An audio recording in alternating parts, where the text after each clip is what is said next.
Un benvenuto da Heavy Metal Heaven. Oggi ospitiamo una band australiana che mescola heavy metal e new wave in maniera personale ma non del tutto appunto.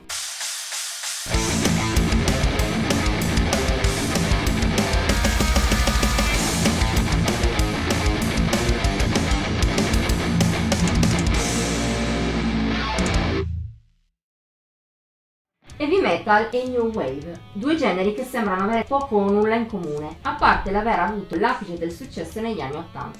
Eppure in questi tempi, in cui nel metal si trova ogni sperimentazione, quasi non sorprende che possa esistere un gruppo che unisca questi due mondi.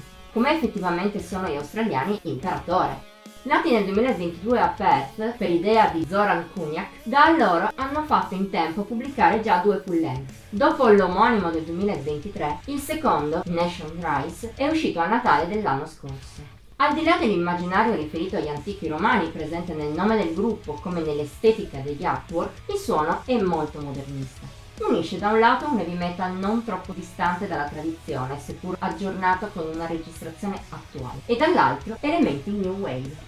Si esplicano momenti più soffici in venature elettroniche e nella voce profonda di Kunjak, che insieme ad altri elementi rimanda anche al gothic. Gothic però più in versione rock, che contagia solo a tratti anche la parte metal. È un suono molto personale, il che però a tratti è anche un problema per l'Imperatore.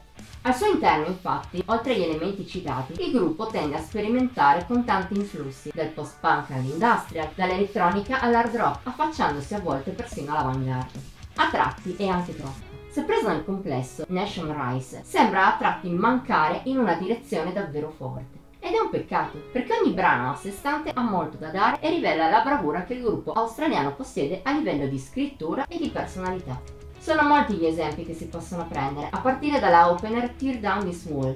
Mostra subito lo strano mix di generi portati avanti dagli Imperatori, con in più un ritornello che cattura e alcune buone influenze gothic date dalle melodie elettroniche. Lo stesso si può dire per Forever Gone, che segue e ha una presa davvero rapida col suo refrain molto new wave. Ottima anche la conclusiva One Day, con le sue influenze elettroniche e tamarre davvero apprezzabili. Le mie preferite sono però la title track, potente e con un che di epico, specie negli elementi sinfonici e nei ritornelli, battaglieri e pesanti al punto giusto, e poi War Mothers.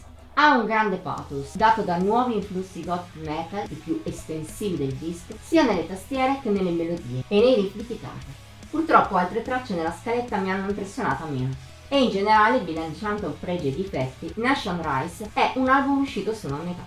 La sua personalità e la bravura degli Imperatori sono fuori discussione, ma non sempre il gruppo australiano riesce a sfruttare le proprie abilità al meglio, causa forse anche un po' di fretta compositiva. Lo troviamo un peccato. Contando quanto il metal abbia bisogno di innovazioni simili, che però siano anche valide, speriamo di risentire la band con idee più chiare la prossima volta. Voto di Heavy Metal Heaven 75 su 100. Per oggi è tutto. Se la recensione ti è piaciuta, ti invitiamo a mettere like, condividerla e a commentarla. Ti esortiamo inoltre a iscriverti al nostro canale e attivare la campanella delle notifiche per non perdere nemmeno uno dei contenuti che pubblichiamo ogni settimana. Infine vieni a seguirci su Facebook, Instagram e Pinterest. Come al solito trovi il link in descrizione. Ci vediamo la prossima volta!